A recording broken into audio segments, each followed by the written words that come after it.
그러면 결국 신고대리나 기장 중에서 선택을 해야 되는 건데요.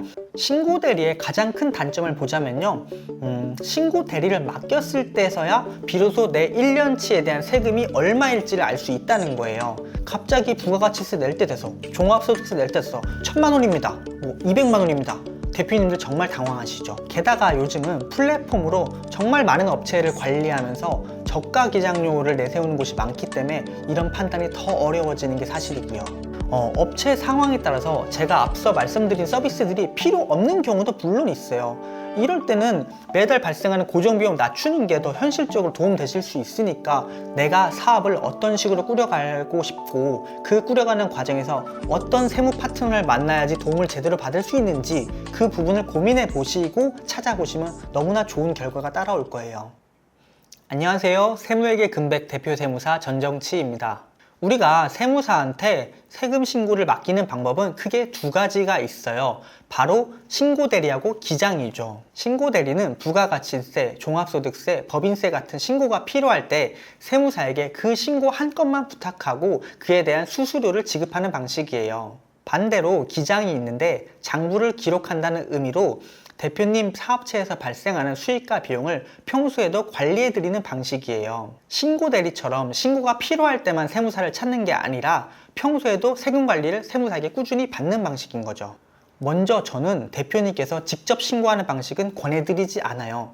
왜냐하면 잘못 신고되는 경우가 너무나 많기 때문이에요. 혼자 신고하셨다가 잘못되어서 고지서를 받은데요, 그러면 세금도 몇 배로 내야 되고요, 건불에 폭탄 생기는 거고요. 이럴 때는 제가 뭐 도와드릴 수 있는 방법도 너무 적어요. 그러면 결국 신고대리나 기장 중에서 선택을 해야 되는 건데요, 일반적으로 매출액이 높지 않은 프리랜서나 인건비 지출이 없는 소상공인 대표님들의 경우에는 신고대리 방식을 더 선호하세요. 왜냐면은 세금 부담이 애초에 그렇게 크지 않으신 거고, 그리고 매달 발생하는 기장 세무사 수수료가 부담되실 수 있기 때문이에요. 그러다가 매출액이 일정 수준을 넘어서 복식부기 의무자가 되거나 아니면 직원을 고용해서 인건비 신고가 필요할 때 보통 이럴 때 기장을 맡기기 시작하시는 거죠. 그런데 이건 정말 일반적인 이야기고요. 사업은 업종이나 형태에 따라서 정말 다양해요. 사업자 등록을 하기 전부터 기장을 하는 경우도 있고요, 매출액이 10억을 넘어도 신고대리로만 하는 경우도 있어요. 내가 이러이런 사업을 이렇게 할 건데 그럼 어떤 방식으로 세금 신고하는 게 좋냐, 세무사한테 직접적으로 상담을 받아보시고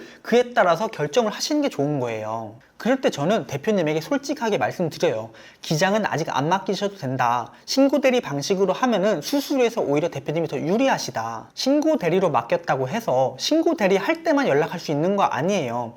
평소에도 사업하시다가 뭐 직원 고용할 때가 되면은 직원을 어떤 형태로 고용해야 될지, 아니면 뭐 새로운 업종을 추가하고 싶을 때 업종을 추가할지, 아니면 사업자 등록을 새로 할지, 이런 이슈들이 있을 때마다 편하게 연락 주시면 상담 도와드릴 수 있거든요. 이런 것들을 하나하나 평소에 이야기하다가 기장이 필요한 시점이 오면은 제가 먼저 말씀드려요. 그러면 기장을 맡겼을 때 세무사 사무실에서 구체적으로 어떤 서비스를 제공하는지 크게 세 가지를 말씀드려 볼게요. 먼저 신고 대행 서비스예요. 인건비가 지출이 생겼다 그러면 4대 보험 취득 및 상실 신고 도와드리고요. 그리고 뭐 원천세, 지급명세서 신고, 뭐 당연히 부가가치세, 면세사업장 현황 신고, 종합소득세, 법인세 신고 도와드리는 거죠. 이렇게 말씀드리면은 신고대리 방식과 큰 차이가 느껴지지 않는 건데요. 사실 가장 큰 차이는 이거예요. 신고대리 같은 경우는 대표님께서 신고가 필요한 때를 잘 보고 계시다가 신고해 주세요 요청을 하면 그때 신고해 드리는 거예요. 근데 만약에 대표님이 이걸 놓치셨다 그러면 신고가 안 되고 무신고가 되는 거고요.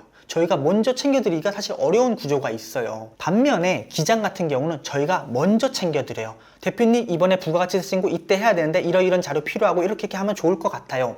종합세 신고 이때 해야 됩니다. 우리 이때부터 준비 같이 할게요. 이렇게 먼저 챙겨드리니까 대표님이 훨씬 더 편하신 거죠. 대표님들 바쁘게 사업하시다 보면 언제 어떤 신고 해야 되는지 놓치기 정말 쉽잖아요. 기장은 먼저 챙겨드리는 거니까 문제가 생길 일이 없죠. 신고 결과도 사실 신고대리와 기장은 차이가 있어요.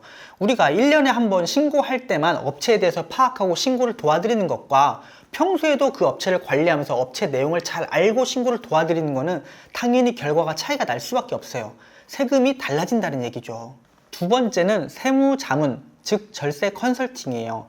사무실마다 물론 차이는 있겠지만 저희 금백을 기준으로 설명을 드리자면요, 기장을 맡겨주시면 단순히 신고만 도와드리는 게 아니라 앞으로 어떤 식으로 사업이 운영될 걸 알고 있으니까 그에 맞춰서 어떻게 하면 최적의 절세를 할 수 있는지 이 장기적인 플랜을 다 절세 계획을 세워드려요. 이런 컨설팅은 사실 사업자 등록을 시작하는 단계부터 들어가는 거예요.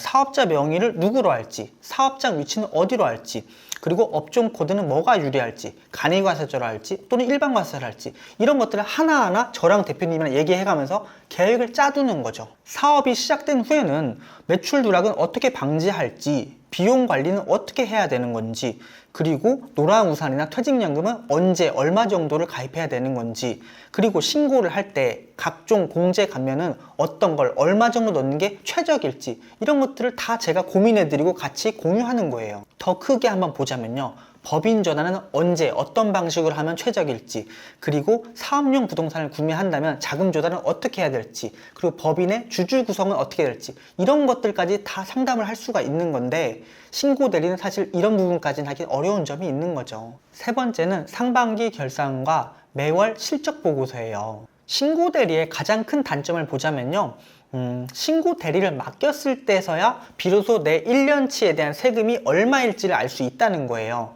그 전에는 내가 어느 정도 세금을 낼지 예상하기가 어려운 거죠. 그리고 그때 가서 낼 세금을 알게 되면 사실 손 쓸 수 있는 방법도 별로 없어요. 반면 기장 같은 경우에는 상반기 실적을 하반기에 미리 간단하게나마 수익이 얼마인지 비용이 얼마인지, 그래서 예상되는 세금이 얼마인지, 부가가치세는 어느 정도 나올지 미리 가늠할 수가 있는 거예요. 저희 금백 같은 경우는 가을쯤에 상반기 실적을 결산을 해요. 그 다음에 제가 대표님하고 통화를 해가지고 실적 이렇다, 이렇게 대비하자, 이 정도 나올 것 같다 다 얘기해 드리거든요. 갑자기 부가가치세 낼 때 돼서, 종합소득세 낼 때 돼서 1000만 원입니다, 뭐 200만 원입니다. 대표님들 정말 당황하시죠. 세무사 수수료 가장 예민한 부분이죠. 신고 대리 방식은 수수료가 신고를 맡길 때 한 번 발생한다고 했잖아요. 하지만 기장은 매달 기장료라는 게 발생해요. 일종의 구독 시스템 같은 거죠. 그렇게 매달 기장료가 발생하는데 거기서 끝나는 게 아니에요. 종합소득세나 법인세를 신고할 때 조정료라는 게 또 한 번 발생해요. 이건 1년에 한 번 발생하는 금액인 거죠. 조정료는 뭐냐면, 우리가 종합소득세나 법인세를 신고할 때 많은 업무량이 있고 검토할 양도 엄청 많아요. 그래서 그런 부분에 대해서 추가적인 수수료가 발생한다고 보시면 돼요. 다만 이런 기장료나 조정료는 사무실마다 너무 편차가 크기 때문에 어느 정도가 적당한 건지 사실 판단하기가 어려운 게 사실이에요. 게다가 요즘은 플랫폼으로 정말 많은 업체를 관리하면서 저가 기장료를 내세우는 곳이 많기 때문에 이런 판단이 더 어려워지는 게 사실이고요. 제가 전문가로서 확실하게 말씀드릴 수 있는 건 이거예요. 가격이 저렴하면 저렴한 이유가 있는 거고요, 높으면 높은 이유가 있는 거예요. 저렴한 기장 서비스가 무조건 나쁘다는 거 아니에요. 업체 상황에 따라서 제가 앞서 말씀드린 서비스들이 필요 없는 경우도 물론 있어요. 이럴 때는 매달 발생하는 고정비용 낮추는 게 더 현실적으로 도움 되실 수 있으니까 그럴 때는 저렴한 기장료 분명 메리트가 있는 거예요. 다만 내 사업체가 어느 정도 규모가 되었고, 그리고 나는 앞으로 이러이런 계획들이 있다, 그렇다면 저가 기장에서 주는 서비스로는 그거를 보완하기 힘든 게 사실이죠.